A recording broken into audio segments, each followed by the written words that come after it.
Shalom para pemirsa, di mana saja saudara berada saat ini. Kali ini kita akan membahas sebuah topik menanggapi tulisan dan video yang dibawakan oleh Dr. Bambang Nursena. Bersama saya hadir pada saat ini adalah Pendeta Dr. Jonathan Kuntaraf. Shalom Pak Pendeta. Shalom Evangelis Stefanus, shalom pemirsa yang berbahagia. Dan di samping beliau adalah Dr. Kathleen Kuntaraf. Shalom Dr. Kathleen. Shalom Evangelis Stefanus Wandi. Shalom para pemirsa sekalian. Para pemirsa, beliau ini berasal dari Amerika dan beliau ini adalah saya sengaja meminta untuk menjadi narasumber kita. Oleh sebab dalam tayangan Dr. Bambang Nursena dikatakan, makanan haram dan halal sudah tidak ada lagi. Dan ini ditujukan kepada Gereja Masehi Advent ke-7. Dikatakan Gereja Masehi ke-7 itu, mereka ini setengah Yahudi, setengah Kristen. Maka itu kita coba mengklarifikasi apakah tuduhan atau tayangan Dr. Bambang tersebut adalah benar. Pendeta Kuntaraf, mungkin pendeta pernah menyaksikan tanggal 30 April lalu penayangan Dr. Bambang Nursena. Beliau mengatakan bahwa adalah sebagai berikut, makanan haram dan halal sudah tidak ada lagi berdasar Alkitab. Sehingga orang-orang Advent itu adalah setengah Yahudi dan setengah Kristen. Apakah pendeta mengenal siapa itu Dr. Bambang Nursena? Oh, saya kenal namanya. Ya. Pernah menulis, bahkan saya menyiapkan sebuah buku untuk dikirim kepada beliau. Saya sendiri secara pribadi mengagumi akan apa yang selama ini dibuat oleh Dr. Bambang Nursena. Ya. Dalam arti bahwa dia adalah seorang yang cukup ahli dalam pembahasan mengenai antar agama, ya, lintas agama, ya, dan memberikan suasana yang sejuk untuk berbagai macam pihak. Ya. Saya sangat kagumi. Namun di dalam video yang diunduh pada tanggal 30 tersebut, ya, maka kita dapatkan bahwa ada sesuatu yang mungkin perlu untuk diklarifikasi. Ya. Apakah menurut Pak Pendeta sendiri bahwa makanan haram dan halal itu sudah dihapus di Alkitab oleh kematian Yesus? Itu adalah satu pembahasan yang sangat panjang sekali untuk kita bahas bersama-sama. Ya. Tapi disebutkan bahwa oleh Dr. Bambang Nursena mengatakan bahwa gereja Advent itu seperti setengah Yahudi dan setengah Kristen. Ya. Dan beliau menyebutkan oleh sebab kalau betul-betul Yahudi, maka sebenarnya orang Advent itu haruslah pelihara hari Sabat itu dari matahari terbenam sampai matahari terbenam. Ya. Ya. Nah, rupanya beliau belum memahami akan latar belakang daripada gereja Advent yang sebetulnya memang itulah yang dibuat. Ya. Oh, maksud pendeta gereja Advent ini memelihara hari Sabat dari hari Jumat malam matahari terbenam sampai matahari terbenam. Iya, kita lihat itu berdasarkan pada Alkitab yang tertulis di dalam buku Imamat 23 ayat 32. Oke, saya bacakan. Iya. Itu harus menjadi suatu Sabat, hari perhentian penuh bagimu, dan kamu harus merendahkan diri dengan berpuasa. Mulai pada malam tanggal 9 bulan itu, dari matahari terbenam sampai matahari terbenam, kamu harus merayakan Sabatmu. Jadi kita mengetahui ada banyak sekali Sabat, nanti kita akan singgung misal itu. Tetapi prinsipnya ialah bahwa Sabat itu adalah dari matahari terbenam sampai matahari terbenam. Ya. Dan sejak tahun 1855, ya, umat Advent di seluruh dunia merayakan akan hari Sabat itu dari matahari terbenam sampai matahari terbenam. Ya. Jadi dengan demikian kalau berdasarkan ini mengatakan bahwa gereja Advent itu setengah Yahudi, sudah jelas bahwa oleh sebab pembicara tidak begitu memahami bahwa kita sebetulnya mengajarkan sesuai dengan Alkitab yang mengatakan bahwa hari Sabat adalah dari matahari terbenam sampai matahari terbenam. Nah, kalau begitu tuduhan atau yang diunggah oleh Dr. Bambang Nursena bahwa orang Advent itu 100% Yahudi berarti benar? Yang disebutkan itu adalah 50% Yahudi. Ya. Oh, 50% Yahudi. Tetapi apakah kita percaya bahwa kalau begitu kita 100% Yahudi? Ya. Saya tidak percaya bahwa kita juga 100% Yahudi. Oh. Ya. Mengapa? Sebab kalau kita baca di dalam Alkitab, ya, di dalam buku Galatia pasal 3 ayat 28. Dikatakan sebagai berikut. Ayat 28 sebutkan bagaimana? Galatia 3:28. Dalam hal ini tidak ada orang Yahudi ataupun orang Yunani, tidak ada hamba atau orang merdeka, tidak ada lagi laki-laki atau perempuan. karena kamu semua adalah satu di dalam Kristus Yesus. Jadi kita tidak bisa boleh menyebutkan satu kelompok ini, oh ini adalah Yahudi, ini adalah Greka, ini adalah kelompok-kelompok yang lain. Kita semua adalah satu dalam Yesus Kristus. Kita adalah umat Kristen. Ya. Jadi walaupun kita mau disebut 100% Yahudi juga kami tidak mau. Ya. Kenapa? Sebab kita adalah 100% Kristen. Jadi tidak boleh kita sebutkan setengah Kristen, setengah Yahudi, dan juga kita nggak boleh mengatakan bahwa orang itu tidaklah Kristen sama sekali, atau Iya. tidaklah Yahudi sama sekali. Bagaimana dengan makanan haram dan halal? Makanan haram dan halal, dasar yang diberikan oleh Dr. Bambang Nursena itu adalah oleh sebab dikatakan bahwa Yesus sudah mengajarkan bahwa hanya makanan yang keluar dari mulut kita itulah yang dilarang. Artinya kalau yang makan masuk di dalam mulut nggak Iya, apa-apa, tetapi kalau keluar akan masuk di jamban. Ya, Ya. oke. Lebih bagus baca ayatnya. Ya, oke. Kita bisa lihat ini di dalam buku Matius pasal 12 ayat yang kedua. Ya. Matius 15 ayat 2, mengapa murid-murid umum melanggar adat istiadat nenek moyang kita? Mereka tidak membasuh tangan sebelum makan. Nah, jadi pada waktu itulah mereka coba mengkritik, ya. Kemudian Yesus memberikan ilustrasi dan memberikan kata-kata dalam ayat yang ke-11. Dengar dan camkanlah, bukannya masuk ke dalam mulut yang menajiskan orang, melainkan yang keluar dari mulut itulah yang menajiskan orang. Nah, jadi pada waktu itu mereka pikir, oh oke. Jadi sebagian katakan, pokoknya yang keluar itulah yang berbahaya. Ya. Dan mengapa itu dikatakan demikian? Ya, kita coba lihat ayat yang ke-17, ya. Ya, ke-17. Karena yang keluar itu bagaimana? Sebab mereka pikir kalau tidak muntah nggak apa-apa. Tetapi sebetulnya inti mengenai apa? Oke, dalam ayat 17, Matius 15, tidak tahukah kamu bahwa segala sesuatu yang masuk ke dalam mulut, turun ke dalam perut, lalu dibuang di jamban? Nah, ayat 18. Tetapi apa yang keluar dari mulut berasal dari hati, dan itulah yang menajiskan orang. Nah, apa itu yang menajiskan orang? Perkataan. Ayat 19. Oh, karena dari hati timbul segala pikiran jahat, pembunuhan, perzinahan, pencabulan, pencurian, sumpah palsu, dan hujat. Jadi inilah yang haram. Ya. Jadi ini tidak menyinggung mengenai soal makanan. Ya. Kemudian jelas sekali di dalam ayat 20 yang dikatakan oleh Yesus. Ya. Itulah yang menajiskan orang, tetapi makan dengan tangan yang tidak dibasuh tidak menajiskan orang. Jadi kalau seorang menggunakan ayat ini untuk mengatakan bahwa semua makanan itu adalah halal, ya jelas sudah out of context. Ya, sebab ini berbicara mengenai masalah basuh tangan, sama sekali tidak membahas mengenai masalah makanan. Ya, jadi Yesus atau murid-muridnya itu mereka tidak makan makanan yang haram, ya mereka selalu makanan halal sesuai dengan apa yang dikatakan di dalam Alkitab. Jadi pendeta ingin menekankan bahwa Matius pasal 15 ini bukanlah mengenai soal makanan, Iya. tetapi ini adalah soal penekanan Yesus supaya mereka ini harus lebih baik dalam hal tutur kata, Iya. dalam hal menghakimi orang. Iya. Dan bukan soal najis tidak najis mengenai makanan. Bukan soal makanan, ya. Kalau makanan itu diberikan untuk kebaikan kita masing-masing, kita akan perdalam mengenai masalah itu. Bagaimana dengan penjelasan dalam kitab Kisah Para Rasul pasal 10-11 di mana Petrus melihat tentang khayal bahwa ada makanan haram dan halal. Nah, ini satu hal yang menarik sebab berdasarkan ayat ini langsung orang berkata bahwa semuanya itu boleh dihalalkan. Kita coba lihat peristiwanya yang ditulis dalam Kisah 10, misalnya ayat yang ke-15.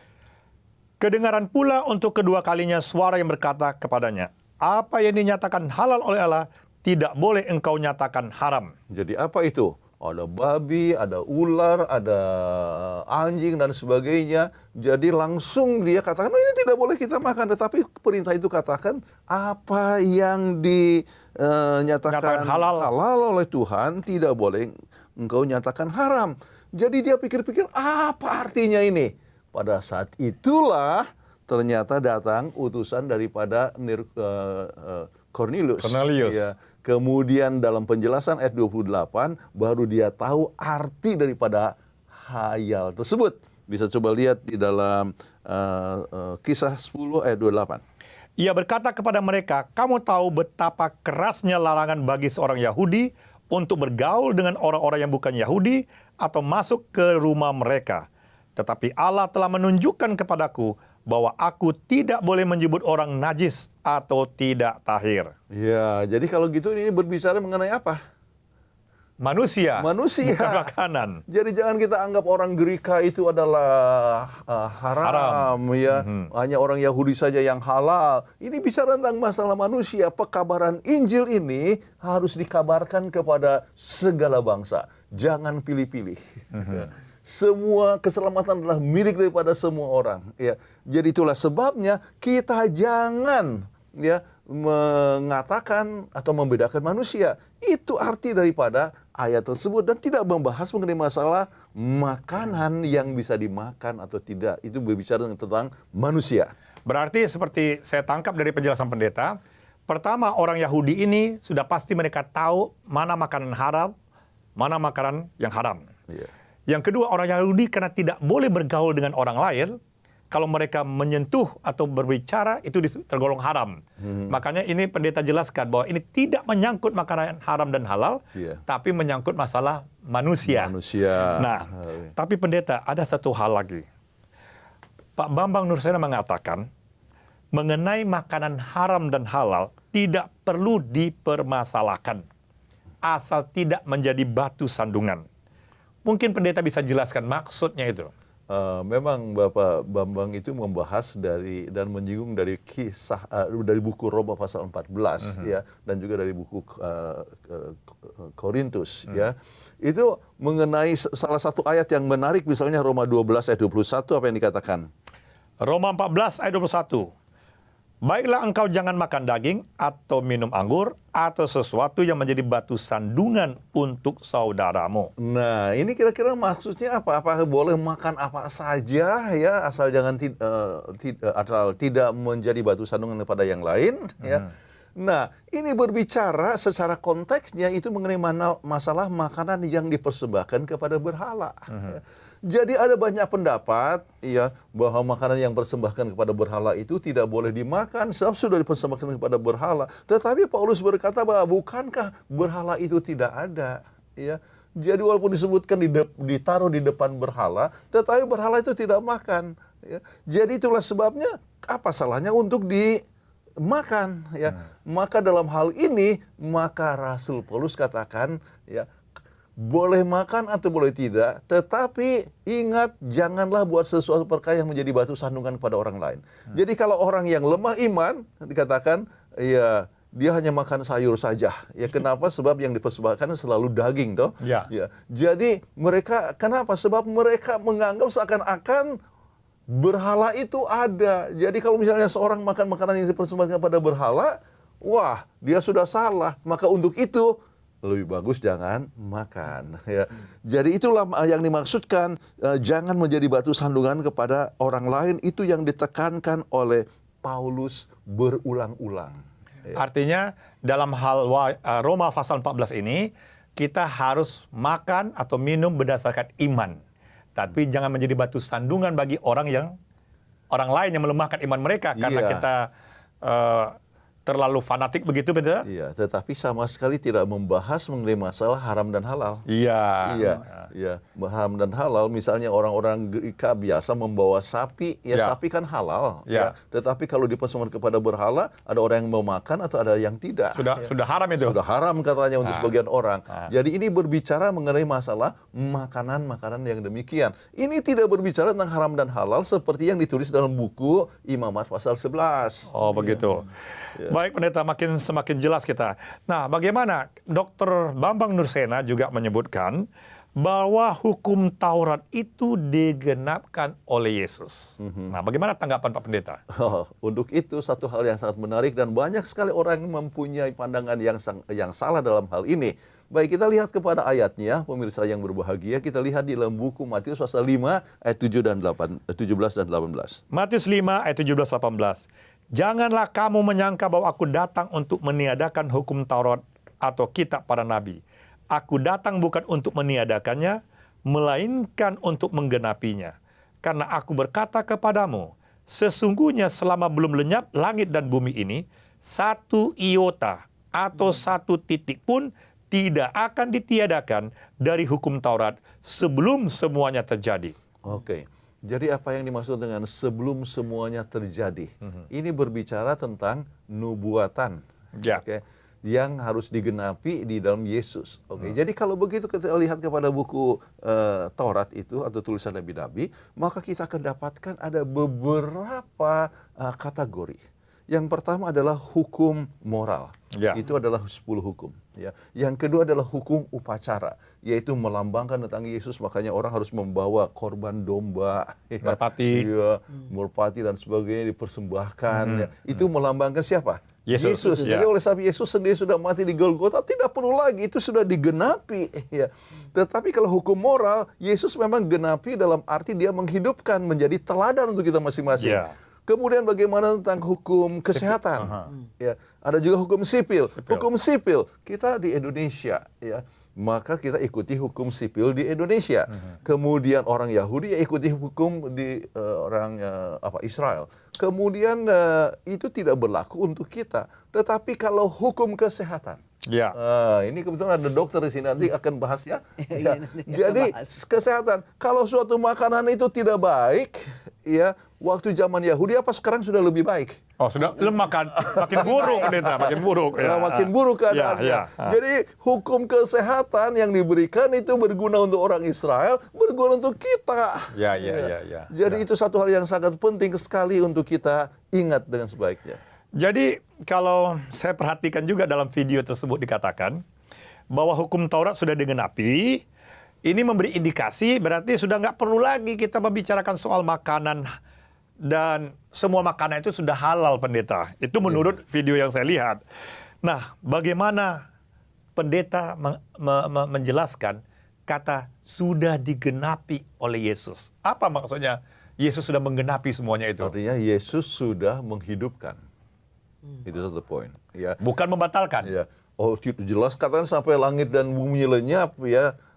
Tidak ada yang akan dibatalkan, ya. Nah, Tiga. sebab begini pendeta, konotasi menggenapi itu berarti sudah dibatalkan, dipalangkan di kayu salib. Ternyata pendeta mengatakan itu menghidupkannya. Yesus menggenapkan. Sebab ada orang yang katakan atau setan punya tuduhan ialah Ya. bahwa kita tidak bisa menurutkan hukum Allah. Ya. Jadi kalau oleh sebab kita tidak bisa menurut hukum Allah, maka Tuhan itu tidak adil dalam memberikan hukumnya. Tetapi kalau kita bisa menghidupkan akan hukum Allah, maka itu berarti bahwa Tuhan itu adil dalam memberikan hukumnya. Ya. Jadi Yesus memberikan teladan. Ya. Dan dengan teladan yang diberikan oleh Yesus, maka kita pun bisa menghidupkannya. Tetapi ada arti kegenapan yang sangat penting dalam arti nubuatan yang saya sebutkan tadi, yaitu lambang-lambang dan sebagainya. Itu kita tidak perlu lagi bawa domba untuk pengampunan dosa. Kita langsung datang kepada Yesus. Sebab kenapa? Sudah digenapi dengan disalibkannya Yesus. Jadi isi buku kitab Perjanjian Lama, nubuatan tersebut digenapi oleh Yesus. Iya. Itu maksudnya. Iya. Baik pendeta. Iya, digenapi oleh Yesus dalam bentuk ia menghidupkan dan juga ia juga menggenapi akan nubuatan yang melambangkan Yesus. Nah, apa yang dimaksud dengan menggenapi nabi-nabi pendeta? Sebab ini menggenapi hukum Taurat sudah jelas bahwa Yesus menggenapi apa yang tertulis dalam nubuatan Alkitab Perjanjian Lama. Tapi menggenapi nabi-nabi, apa maksudnya? Iya, menggenapi tulisan daripada nabi-nabi. Ya, tulisan daripada nabi-nabi kan itu kan nubuatan-nubuatan kapan Yesus akan datang. Ya, misalnya di buku Mika menyebutkan bahwa dia akan lahir di Bethlehem. Buku Daniel menyebutkan kapan dia akan datang. Kemudian kapan dia akan urapi, maksudnya dibaptiskan. Kemudian buku Daniel juga menyebutkan tentang kapan masanya itu semua terjadi. Kemudian buku Mazmur menyebutkan tentang ada yang akan mengkhianati dia. Jadi apa yang terjadi itu seperti biografi yang ditulis sebelum Yesus lahir. Dan itulah Yesus genapi Dan semua. itulah Yesus genapi. Sehingga mereka membukakan buku-buku. Oh ya, Yesus kan lahir di Bethlehem. Ya. Termasuk penyembelihan domba. Tentang penyembelihan domba, artinya semua dia punya upacara-upacara juga digenapi. Ya. Jadi kita bisa lihat bahwa Yesus adalah kegenapan daripada tulisan nabi-nabi. Nah, pendeta, kembali kepada Imamat 11 mengenai makanan haram dan halal. Apakah arti Yesus menggenapi itu berarti sudah berakhir soal makanan haram dan halal? Artinya boleh kita makan, tidak ada lagi yang haram. Nah, kalau disebutkan haram, ya, itu disebabkan bahwa itu adalah sesuatu perkara yang kotor, sesuatu yang buruk untuk tubuh kita, ya. Dan Tuhan itu mencintai kita, dan Tuhan mau supaya kita jangan seperti orang-orang Mesir. Mungkin baca ayatnya ya, Ya. di dalam buku Keluaran 15 ayat 26.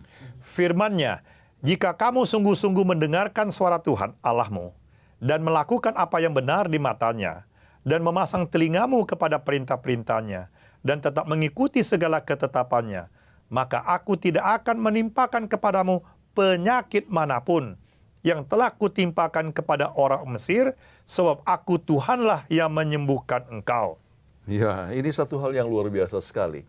Jadi waktu diadakan berbagai macam penelitian di Mesir, yaitu mumi-mumi itu coba dipotong badannya, ternyata bahwa orang-orang Mesir itu banyak yang mempunyai masalah jantung, mengenai masalah arteriosklerosis, apa semua. Jadi oleh sebab makanan-makanan mereka itu bebas, ya, dan banyak penyakit-penyakit, dan banyak mereka itu mati muda. Nah, dalam keadaan yang seperti itu, maka Tuhan berkata, ya, bahwa kalau kita menuruti akan ketetapan-ketetapannya, termasuk hukum kesehatan, ya, maka kita akan lebih sehat dan tidak seperti orang-orang Mesir, ya, yang sakit-sakitan. Ya. Jadi berarti gunanya Tuhan memberikan hukum makanan-makanan haram dan halal terlebih untuk kesehatan manusia. Untuk kesehatan kita. Nah, apakah pendeta bisa membuktikan di Alkitab bahwa makanan yang halal itu lebih sehat daripada makanan haram? Kita coba lihat apa yang kita tidak boleh makan, ya. Ya. Misalnya di dalam buku Imamat 3 ayat 17. Inilah suatu ketetapan untuk selamanya bagi kamu, turun-temurun di segala tempat kediamanmu. Janganlah sekali-kali kamu makan lemak dan darah. Waduh, untuk selama-lamanya. Berapa lama itu selama-lamanya? Ya, selama-lamanya ya, sampai sekarang masih berlaku. Ya, jadi dari zaman dulu purbakala, arti zaman Musa itu tahun 1450 sebelum Masehi sampai sekarang, ya, untuk selama-lamanya, bahwa ini adalah satu ketetapan yang sangat penting sekali, yaitu bahwa kita jangan makan apa? Lemak dan darah. Nah, tetapi pendeta, itu kan zaman dahulu, teknologi belum begitu canggih.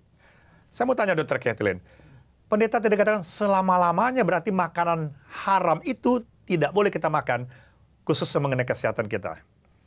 Mungkin dari segi kedokteran, ilmu kedokteran. Iya, kenapa lemak dan darah itu nggak boleh kita Mengapa makan? nggak boleh dimakan? Kan Iya, itu kan teknologi sekarang sudah canggih. Ada obat, Dr. Kathleen. Betul, tapi kalau sempat gini, kalau lemak itu biasanya dia akan dapat menyumbat pembuluh darah. Nah, kalau dia menyumbat pembuluh darah yang memberikan makanan kepada jantung, jadi jantung tuh kan nggak dapat makanan, jadi nggak bisa pompa, ya matilah orang itu mendadak. Dan kalau umpamanya dia menyumbat ke pembuluh darah yang memberikan makanan ke otak, itu tersumbat, otak itu akan dapat stroke. Jadi orang itu akan menderita. Itu kalau penyumbatan. Nah, kalau darah itu kotor sebenarnya. Dulu sebelum saya pensiun, ya, pasien-pasien yang datang kepada saya itu kalau demam, saya bilang, periksa dulu darahnya, ya, mau lihat apa itu karena ada parasit, apakah malaria, apakah ada bakteri atau ada virus, ya. Jadi Tuhan tuh sayang sama kita, nggak mau kita makan darah, darah itu kotor. Jadi berarti pengertian hukum masalah makanan halal lebih sehat daripada makanan haram, berarti sampai sekarang dari segi ilmu kedokteran masih tetap, ya? Bahwa kalau makanan lemak itu bisa menyumbat pembuluh darah, darah kotor itu juga nggak sehat untuk tubuh kita. Benar, sangat benar. Luar biasa ini. Berarti Alkitab itu, yang dikatakan Alkitab itu dengan ilmu kedokteran sejajar. Sejajar. Nah, Sejajar. berarti tidak ada alasan mengatakan makanan haram sudah menjadi makanan halal. Baik, mungkin Dr. Kathleen bisa jelaskan secara ilmiah bagaimana dengan makanan babi. Ini makanan kan enak, Dr. Kathleen. Memang enak. Jangan dulu saya yang bicara, ya. Harus kita lihat dulu apa yang Alkitab. Coba, Dokter. Nah, Imamat 11 ayat 7. Demikian juga babi hutan, karena memang berkuku belah, yaitu kukunya berselah panjang, tetapi tidak memamah biak, haram itu bagimu. Ini disebut babi hutan ya. Kalau gitu babi peliharaan. Mungkin Dr. Ketil bisa jelaskan ini. Maka sama Sama itu antara babi hutan dengan babi Iya. peliharaan. Namanya pun babi, satu golongan itu. Ya, tapi kalau peliharaan ini warnanya putih, Dr. Ketil. Babi itu scavenger ya, jadi dia Ya. selalu makan makanan yang kotoran-kotoran ya. Nah, di San Francisco pernah Dr. McNaught dia pergi ke pasar, pasar yang jual babi-babi. Nah, waktu itu dia dapatkan bahwa satu dari larva yang larva dapat menyebabkan trihina yang disebabkan oleh Trichina spiralis itu yang menyebabkan orang yang makan babi itu dapat trichinosis. Nah, satu dari 4 larva itu hidup. Nah, dari hidup kalau dia makan dicerna di dalam dia punya lambung, terus dia masuk ke dalam dia punya usus, masuk dalam usus, dia dalam tempo 2 hari aja ini larva jadi dewasa. Terus habis itu dia bisa kawin. Kalau dia sudah kawin, kemudian dia bisa mencetuskan telur-telur ya. Oh. Itu bisa sampai 1000 telur. Oh, berkembang biak ya, berkembang Iya, biak. dan itu produksinya itu sampai 4 sampai 6 minggu terus-menerus. Nah, sesudah itu ini cacing betina ini dia mati. Nah, dari mati dia cerna, lalu kemudian ini larva yang keluar ini pergilah dia dibawa ke pembuluh limf dan pembuluh darah, masuklah dia ke otot-otot. Nah, kemudian orang itu akan rasa demam-demam, orang itu akan rasa kelopaknya bengkak, ada berdarah, ada bercak-bercak dan semuanya. Nah, bisa kena peradangan daripada paru-paru dan juga kepada jantung, dan itu ototnya itu sakit. Ya, apalagi otot yang ke paru-paru dan juga muscles ya, dan juga otot yang mengunyah. Jadi yang rasa sakit. Nah, bisa terjadi kegagalan jantung 4 sampai 8 minggu, tapi itu gejala-gejalanya akan hilang 3 bulan. Sebab orang kan bilang, saya makan babi kok nggak ada saya rasa apa-apa. 3 to 6 weeks. Oke, dia sudah 3 bulan, dia sudah hilang. Kemudian yang hanya tinggal adalah nyeri otot dan capek. Jadi pasien tuh datang ke dokter, "Dok, saya capek." Nah, Tuhan sayang kita. Tuhan tidak mau kita capek-capek. Tuhan mau kita tetap energetik. Pertanyaan Dr. Ketilin, apakah karena makanan babi maka lebih cenderung penyakit nyeri otot? Sering nyeri otot itu terjadi setelah habis 3 bulan gejala tadi saya katakan demam itu sudah hilang, itu yang tinggal. Apakah hanya di babi saja ini terdapat demikian atau makanan daging yang lainnya juga? Itu kena larvenya. Ini ada larvenya. itu, jadi dia cacing-cacingnya itu masuk ke otot, itu yang menyebabkan dia jadi nyeri-nyeri dan lekas Dr. capek. Ketilin, ada satu pertanyaan. Tapi kenapa orang yang masih makan babi masih umur panjang? Oh, itu dia punya vital force. Ya, tergantung kepada vital force-nya. Ada orang mempunyai vital force yang panjang dan ada yang pendek. Nah, kalau sekiranya orang itu mempunyai vital force yang panjang, tentu dia bisa hidup sepanjang itu, tetapi karena dengan makanan yang menyebabkan penyakit itu, dia punya kehidupan akan lebih pendek. Berarti secara ilmiah bahwa membuktikan makanan haram yang dikatakan oleh Tuhan itu bisa memperpendek umur. Ya, memperpendek umur. Yang vital force bisa lebih panjang, tapi dia memperpendek sendiri. Pak Pendeta, sekarang saya mau tanya, apakah ada ayat yang tetap menjelaskan mengenai makanan laut contohnya? Apakah semua makanan laut bisa kita makan? Ada di dalam buku Imamat pasal 11 ya. Ayat berapa Pendeta? Ayat yang ke-10 ya. Atau 9 mungkin saya baca Pendeta. Ya, ayat 9 dan 10 ya. Inilah yang boleh kamu makan dari segala yang hidup di dalam air, segala yang bersirip dan bersisik di dalam air, di dalam lautan dan di dalam sungai. Itulah semuanya yang boleh kamu makan. Tetapi segala yang tidak bersirip atau bersisik di dalam lautan dan di dalam sungai, dari segala yang berkeliapan di dalam air dan dari segala makhluk hidup yang ada di dalam air, semuanya itu kejijikan bagimu. Ya. Jadi sangat jelas sekali bahwa untuk makanan di laut yang ataupun juga di air ya yang bisa dimakan adalah yang bersisik dan yang bersirip. Dan ternyata bahwa banyak sekali penelitian yang menunjukkan bahwa ini adalah makanan yang lebih sehat ya, betul tidak? Betul, Dokter? sangat betul.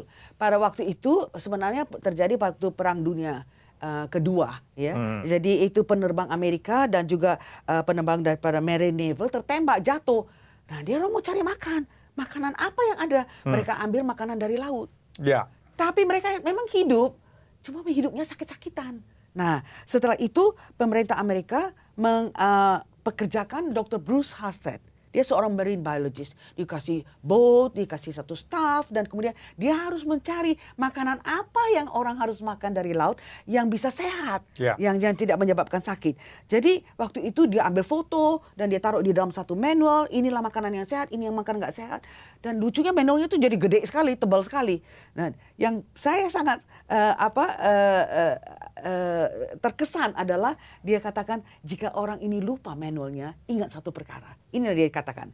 Jika manual ini hilang, ingatlah satu hal. Jika memiliki sirip dan sisik, dapat kamu makan. Jika tidak memiliki sirip dan sisik, seperti kepiting, udang karang, tiram, kerang-kerang, janganlah kamu makan karena mereka memiliki kadar racun yang tinggi. Jadi saya bilang, wah, bukan main ini. Pernyataan dari marine biologist abad ke-20 sungguh menggaungkan firman Tuhan. Sesuai dengan Alkitab. Sesuai dengan Alkitab. Jadi menunjukkan bahwa Alkitab ini tentang petunjuk makanan adalah yang terbaik untuk makanan kita. Jadi bukan hanya asumsi saya, tetapi membuktikan bahwa Alkitab itu adalah benar. Iya, Nah. malahan di Preventive Medicine, Evangelist Stefanus dikatakan ya, di sini di majalah preventif ya dikatakan, mengapa kerang-kerangan membawa begitu banyak penyakit dan racun? Tidak ada makanan hewani yang dihidangkan pada menu dari tempat makanan idaman yang dapat dihidangkan bersama dengan kotorannya. Namun inilah yang terjadi dengan hidangan makanan laut atau seafood, lengkap dengan saluran usus-ususnya. Jadi Semua benar-benar kotoran-kotorannya dimakan. dia makan sekaligus. Waduh, berarti kalau begitu, makanan yang tertulis dalam Alkitab ini lebih membuat orang panjang umur, ya Dr. Ketilin? Betul. Tuhan sayang sama kita. Kalau kita ikuti petunjuk Ya. itu. Mungkin Dr. Ketilin bisa jelaskan bagaimana bisa apa yang ditulis Alkitab ini membuat orang lebih panjang umur. Ya, ini saya nggak mau bilang bahasa saya sendiri ya. Nah, kita lihat aja di National Geographic pada terbitan November 2005, dia ada memberikan 3 golongan daripada manusia yang bisa hidup lama. Yaitu pertama kali adalah di Sardinia, yaitu di Italy, dan kedua di Okinawa, di Jepang, dan yang ketiga adalah Masehi Advent hari ke-7 di Loma Linda. Mereka mempunyai kehidupan yang benar-benar kehidupan yang umur panjang dan sehat. Bukan sudah loyo-loyo seperti Dr. Els Wolfram. Dia umur 95 tahun masih operasi jantung, tidak tremor. Nah, tapi Bukan dioperasi, dia yang mengoperasi. Dia yang operasi. Dia bilang sebenarnya saya sesudah 95 tahun saya masih bisa operasi. Tapi dia bilang sudah 95 tahun sudah cukup. Apa dan pasiennya nggak takut sama dia ya? Nggak takut sama dia. 95 tahun masih operasi. Masih operasi. Dan kemudian dia hidup sampai umur 104 tahun. Waduh. Ya. Dan March Jetton, dia 101, umur 101 tahun dapat perpanjangan SIM 5 tahun. Jadi berarti dia bisa 106. steer auto sampai 106. 106. Tapi dia meninggal 102. Jadi benar-benar sehat ya, tua tapi sehat ya. Dan itu yang Tuhan inginkan terjadi kepada kita Rahasianya masing-masing. apa, Dr. Ketilin? Rahasianya ya ikut di dalam Alkitab ya. Sebenarnya kami ini ada menuliskan buku di tahun 1983 ya mengenai makanan sehat. Kami membahas ini mengenai makanan sehat ini, mengenai makanan-makanan apa saja. Itu semua berdasarkan Alkitab di dalam Kejadian ya, Ya. Kejadian era. Dan kemudian tahun lalu ya, tahun 2018 kami mengeluarkan buku mengenai mengenal kanker dan anti kanker. Semua ini berdasarkan apa yang tertulis dalam Alkitab bahwa makanan yang Tuhan katakan adalah yang terbaik. Sebab Tuhan mencintai kita. Jadi makanan itu adalah makanan buah-buahan, biji-bijian, bijian, sayur-sayuran. Ya itulah yang terbaik. Terbaik. Untuk tubuh manusia. Iya. Makanya kalaupun makanan ada yang makanan daging atau sekalipun harus menekankan yang halal. Yang Iya, halal. iya. Karena kalau makanan haram itu Tuhan melarang untuk kebaikan kita. Pak Pendeta, ada satu lagi saya mau tanya Pendeta. Dalam Kolose 2 ayat 16-17. Bukankah di situ kita tidak boleh mempersalahkan orang tentang makanan, minuman, atau soal hari perbaktian di dalam ayat itu? Apakah ayat itu menjelaskan hal demikian? Nah ini yang banyak sekali orang salah mengerti. Menggunakan Kolose 2 ayat 16 dan 17. Jadi katakan bahwa tidak usah menyalahkan dan makan apa saja. Ya. Berbakti hari apa saja. Kita baca sama-sama. Ya, coba lihat Kolose 2 ayat 16 dan 17. Karena itu janganlah kamu biarkan orang menghukum kamu mengenai makanan dan minuman atau mengenai hari raya, bulan baru atau hari sabat. Semuanya itu hanyalah bayangan dari apa yang harus datang, sedang wujudnya ialah Kristus. Nah, ini berbicara mengenai masalah bayangan, ya, yang wujudnya adalah Yesus. Oke. Dan itu bisa dilihat kegenapannya atau yang dibayangkan itu adalah di dalam buku Imamat 23 ayat 24 misalnya tentang bulan yang ketujuh, ya, pada tanggal 1 bulan. Saya baca aja mungkin pendeta ya. Oke. Katakanlah kepada orang Israel begini, dalam bulan yang ketujuh pada tanggal 1 bulan itu, kamu harus mengadakan hari perhentian penuh yang diperingati dengan meniup serunai, yakni hari pertemuan kudus. Ayat 25. Janganlah kamu melakukan sesuatu pekerjaan berat dan kamu harus mempersembahkan korban api-apian kepada Tuhan. Tuhan berfirman kepada Musa, akan tetapi pada tanggal 10 bulan yang ketujuh itu adalah hari pendamaian. Kamu harus mengadakan pertemuan kudus dan harus merendahkan diri dengan berpuasa dan mempersembahkan korban api-apian kepada Tuhan. Oke, kita ambil sekarang ayat 32. Ayat 32. Itu harus menjadi satu sabat, hari perhentian penuh bagimu, dan kamu harus merendahkan diri dengan berpuasa. Mulai pada malam tanggal 9 bulan itu, dari matahari terbenam sampai matahari terbenam, kamu harus merayakan sabatmu.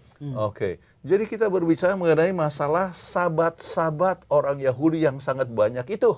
Ya, ada sabat pondok daun-daunan, ada sabat nafiri, apa segala macam yang melambangkan akan Yesus atau lambang kebebasan mereka daripada Israel dan sebagainya. Jadi melambangkan akan Yesus, ya, maka digenapi dalam Yesus. Nah, sekarang kita mau tanya, sabat hari ketujuh, apakah itu adalah termasuk di situ atau tidak? Hari ketujuh adalah sabat mingguan. Sabat mingguan. Jadi bukan sabat upacara-upacara yang melambangkan Yesus. Nah, untuk ini gampang sekali pemirsa untuk membedakan. Ya, coba bertanya dalam diri kita masing-masing. Ya atau tidak? Sesuatu yang melambangkan Yesus baru ada sesudah dosa. Benar atau salah? Sesuatu yang melambangkan Yesus baru ada sesudah dosa. Benar atau salah? Benar. Kenapa? Sebab kalau mereka belum berdosa kan mereka tidak perlu juru selamat.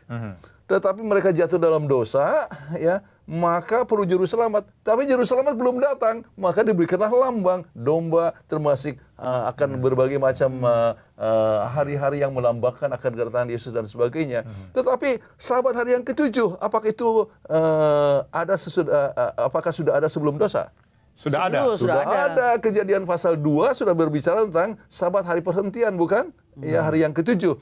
Jadi dengan demikian maka sabat hari yang ketujuh tidak termasuk di dalam Kolose 2 ayat 16 dan 17. Yang digenapi dalam Yesus adalah berbagai macam sabat-sabat yang melambangkan Yesus. Begitu juga tentang makanan. Ya, makanan-makanan yang melambangkan Yesus itu yang mana? Ya, korban-korban itu, ya, korban-korban bakaran itu melambangkan Yesus. Apakah Yesus dilambangkan dengan babi? Tidak. Oh, tidak. Oleh sebab Yesus tidak dilambangkan dengan babi, itu bukan termasuk di dalam kelompok ini. Sebab Yesus mau, artinya Alkitab mau supaya kita sehat dan kuat dan kita bisa bertahan umur dengan lebih panjang supaya memberikan pelayanan yang lebih baik. Ya. Jadi rupanya ini adalah mengenai sabat tahunan, sabat perayaan. Perayaan hari Pentakosta, hari Paskah, Seruni, dan lain sebagainya. Pendeta, saya mau tanya lagi. Apakah berarti kita ini diselamatkan dengan mengikuti hukum Taurat atau dengan upaya manusia, pendeta? Mungkin pendeta bisa jelaskan. Sebab saya dari penjelasan pendeta, saya lihat bahwa pendeta menekankan tentang hukum Taurat itu belum dihapuskan. 10 hukum Allah itu belum dihapuskan, masih berlaku. Nah, apakah usaha manusia untuk selamat dengan mengikuti 10 hukum Taurat, 10 hukum, atau dengan usaha manusia? Tolong pendeta jelaskan. Saya mau ingin sebutkan bahwa tidak ada hukum Taurat yang dihapuskan, ya, tetapi yang ada adalah yang digenapi. Ya. Ya, kita sudah bahas tadi, Ya, kan? ya. Ya, tentang masalah keselamatan. Keselamatan itu tidak tergantung oleh sebab kita punya usaha. Ya, kita bisa lihat di dalam buku Efesus pasal yang kedua, ya, ayat 8 dan 9. Sebab karena kasih karunia kamu diselamatkan oleh iman. Itu bukan hasil usahamu, tetapi pemberian Allah. Itu bukan hasil pekerjaanmu. Jangan ada orang yang memegahkan diri. Oke, jadi apa kalau kita tidak makan babi kita selamat? Bukan. Itu berarti kita diselamatkan oleh pekerjaan kita. Ya, kita diselamatkan hanya oleh Yesus Kristus. Pemirsa yang berbahagia, kita harus ingat, keselamatan kita hanya oleh sebab kasih karunia, yaitu Yesus Kristus yang menjadi juru selamat kita. Ialah yang telah menghapus segala dosa kita, dia boleh bertata di hati kita, dia adalah Tuhan kita. Dan kalau kita sudah mempunyai Yesus, ya, maka kita patut untuk menurut, bukan? Ya, kita patut menurut apa yang dikatakan dalam Yohanes 14 ayat yang ke-15, ya. Jikalau kamu mengasihi aku, kamu akan menuruti segala perintahku. Ya, perintah ini termasuk juga hukum kesehatan. Termasuk. Ya, supaya kita lebih sehat, umur kita lebih panjang, bukan? Ya. Iya. Kemudian justru pada akhir zaman yang dibahas dalam buku Wahyu, ada satu kelompok umat yang setia kepada Tuhan, disebut orang saleh. Apa tandanya? Di dalam buku Wahyu 14 ayat 12. Yang penting di sini ialah ketekunan orang-orang kudus yang menuruti perintah Allah dan iman kepada Yesus. Nah, ada dua tanda yang sangat penting, bukan? Iman kepada Yesus dan juga menurut perintah Allah. Ya, jadi bukan hanya iman saja. Banyak orang katakan asal iman saja, asal percaya saja. Tetapi kalau tidak menurut, ya, jadi iman tanpa penurutan adalah hampa. Jadi kita perlu termasuk umat yang saleh, dikatakan setia, adalah yang mempunyai iman kepada Yesus dan juga menurut akan perintah Allah. Dan 10 hukum bukan oleh sebab membuat kita selamat, tetapi kita sudah diselamatkan, makanya kita menurut hukum Allah. Terima kasih pendeta. Terima kasih Dr. Kathleen karena waktu yang terbatas. Para pemirsa yang budiman, di mana saja saudara berada saat ini. Kesimpulan yang saya dapatkan dari perbincangan ini adalah, pertama, sesuai dengan Alkitab, keselamatan itu hanya oleh kasih anugerah Kristus. Kasih anugerah Kristus ini harus bertumbuh dalam kehidupan kita dengan cara kita mentaati hukum Allah. Hukum Allah itu belum pernah dihapuskan oleh Tuhan.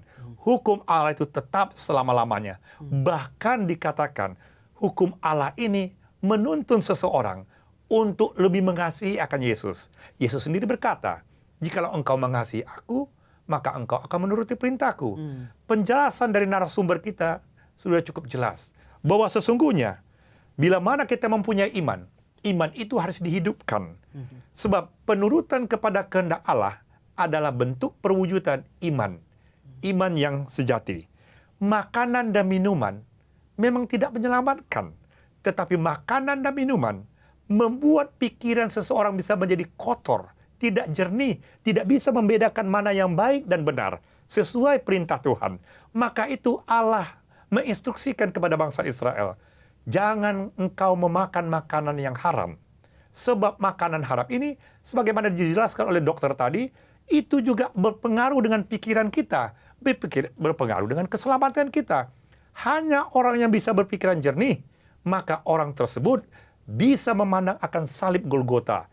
Mereka akan bisa mentaati hukum Allah dan tidak mengabaikan hukum Allah. Tuhan memberi hukumnya, yaitu 10 hukum Allah.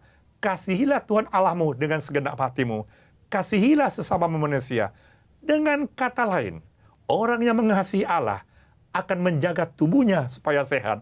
Makanya mereka tidak boleh makan makanan yang haram. Orang yang memakan makanan haram cenderung membuat pikirannya, moralnya menjadi merosot. Para pemirsa, di mana saja saudara berada, cintailah sesama manusia. Orang yang bisa mengasihi manusia adalah orang yang mentaati 10 hukum Allah. Hukum upacara sudah dihapuskan oleh Alkitab. Namun jangan lupa, hukum sipil, hukum kesehatan masih tetap diperlukan sampai saat ini. Bila mana orang melanggar hukum sipil, maka dia pasti dihukum. Bila mana orang melanggar hukum kesehatan, maka tubuhnya akan menjadi sakit. Para pemirsa, hukum moral, yakni 10 hukum Allah, belum pernah dihapuskan. Itu akan tetap selamanya. Karena hukum moral ini, yaitu kasih. Kasih adalah landasan pemerintah Allah. Bila mana kita masuk ke sorga, maka 10 hukum Allah masih tetap ada di sorga kelak. Kiranya Tuhan memberkati kita semua. Salam.